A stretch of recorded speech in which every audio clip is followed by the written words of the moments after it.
And just to be clear, you went through a number of your teammates, and you didn't mention Kobe, and that's because Kobe's not an Alfred, right? Kobe's not an Alfred. Like, no. You were talking about the guys like me who were like the quote unquote role players. And the crazy thing about him is I wanted him to be Alfred, but he didn't want it. He was like, nope, I'm Batman. Like, no, I'm Batman. I'm Batman. I'm Batman. I'm Batman. And it worked to our advantage because when you got two guys that want to take over, that's 60 points right there, right? But I was the guy that said, okay, because like he was 30, 30, 30, 30. I was 7, kick it out to J-Day for a 3. Kick it out. Second quarter, 7, kick it out to the big shot. You know what I'm saying? So I was the guy that had to keep everybody else involved. And then we said that. And then the fourth quarter, because I wouldn't hit free throw, all right, you're Batman. Do what you do. And we had that. Like, once we developed that understanding, unstoppable. With that, is that in some ways, it goes back to, I think, the realization that you weren't him anymore. Learning to sort of, I don't want to say coexist, but learning to cede control at times in that relationship. Did that make it easier when you got to Miami with D Wade? It was one word that kept us together. It's respect. For example, you've been talking shit to me at my house the whole time. You think I've been talking shit to you? I know you have. But guess what? But hold on. Let me finish. Can I finish? Look at me. Can I finish? You've been talking crazy to me in my house all the time. But guess what? We respect each other. So it'll never go overboard. See what I'm saying? Like, I said some things. You cut me off. I say some things. I cut you off. But the respect is there, so it can never go overboard. We used to fucking go at it. Motherfucker, I'm shooting. No, you shooting. But the respect is there. And I tell people all the time, you think we didn't get along, go back right now. The first championship after we beat Indiana, it's 1,000 motherfuckers on the floor. Who's the first person he fucking runs to? I didn't run to him. Who's the first person he ran to? The respect is always going to be there. As long as you have respect, you can go anywhere with a conversation. Friendly, curse, fuck you, that. Like, you've been talking crazy. That don't go down at my crib, JJ. I usually knock people out, but you my guy. What is this? I'm just saying. What are these accusations? I'm just saying. Like, what are these accusations? Like, you like, be quiet. Hold on. What are you talking about? Like, I wish we had a playback here. I wish we had a playback here. You just cut me off again. See? No, but Motherfucker, I did your podcast. Yeah. This is my podcast. But I'm also truthful about the situation. Because now, I'm like, bro, I just gave y'all 3 in a row and y'all trade me? Am I an asshole? Is it me? All right, I'm going to fix that. Hello, Mr. D. Wade. You're in charge. You're Batman. I'm fucking Robin.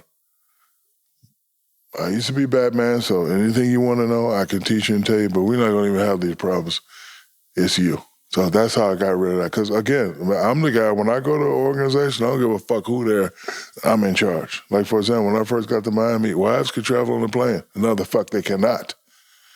Other than that, this shit's done with. No wife, no kids on the plane, ever. Unless we make it to the finals. And then they can come to games 3, 4, 5, and 6. All the wives hated me, but that's okay. You're not traveling. I'm in charge now. But when I got there, I was like, D-Wade, here you go, my guy, you're the guy. Because again, like, one thing about me, I'm realistic. I'm sensitive, I hear a lot of shit, talk a lot of shit, but again, when I read some criticism, the first thing I do before I react, I see if there's some truth in it. So I'm like, I'm the most dominant big man in history. I gave you motherfuckers 3 out of 4, and I'm the one to get traded? Am I an asshole? And you start to look, damn, maybe I shouldn't have talked to him like that. So now you start to question yourself, but then I still got some planning to do, so fuck all that. I'll worry about all that later. When we get to Miami, D-Wade, you're in charge, and I'm going to do whatever you tell me to do. And that's why in the finals, when we went down 0-2, we had a respectful conversation. Hey, man, I'm getting fucking double teamed. I'm going through a fucking divorce. I'm not playing good. What the fuck you going to do? Don't be looking for me. Motherfucker, go to work. And then he just turned it up, and that was how I was able to get number 4, because I was playing terrible. That's when I knew him was starting to die off. Because all that 20, 38 in the finals, not during that fucking Dallas series, but we had a respectful, hardcore conversation. And me, GP, and Udonis, and we put him in the room like, yo, man, the fuck you gonna do? And he just, because, listen, D-Wade's a great guy. He was like, fuck, not now. Go to work. And it just unleashed something. And that was, part of my plan. But I am a realistic him. Yeah. I think of this moment right after I got drafted.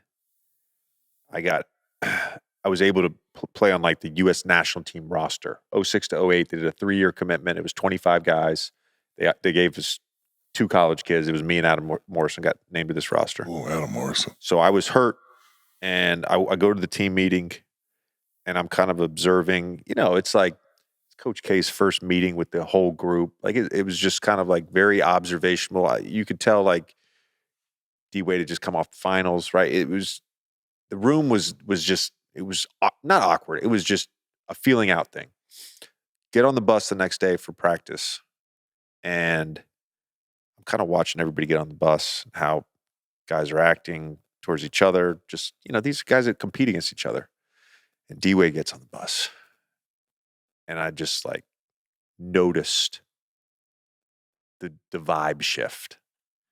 And I'm like, this is 2 weeks after he's finals MVP. I'm like, oh, right now, he is him, right? Like that to me, hey, we talk MVPs, we can talk scoring titles, we can talk most dominant, all that bullshit. You lived it 3 times, I think. Finals MVP. Like that to me is the ultimate. Am I off on that? Like I didn't live it. You lived it. Yeah, I want to know your opinion on that. Yeah, to me it's the ultimate. And I don't like doing things that hurt me twice. When I got swept in Orlando, it was embarrassing. And it was my fault. It was embarrassing. So I'm the type of guy that shit will live with me forever, right? Because it was a mistake. A mistake that could have, you dickhead, you could have got Orlando their first championship, but you was fucking around because people don't understand, like when we beat Chicago, we had 10 days off. Yeah. So. I've heard this. You guys stayed in Orlando and partied, or you went elsewhere? We went, I went elsewhere. Miami? No, Atlanta. Atlanta, okay. I was just chilling because, I've learned that, the finals are 10 days away. I can't be like this for 10 days, so I'm going to be like this for 3 days, and be like this for 2 days, and then around day 6, now you got to fucking turn it on. 10 days is too, I have ADHD, AD motherfucking D.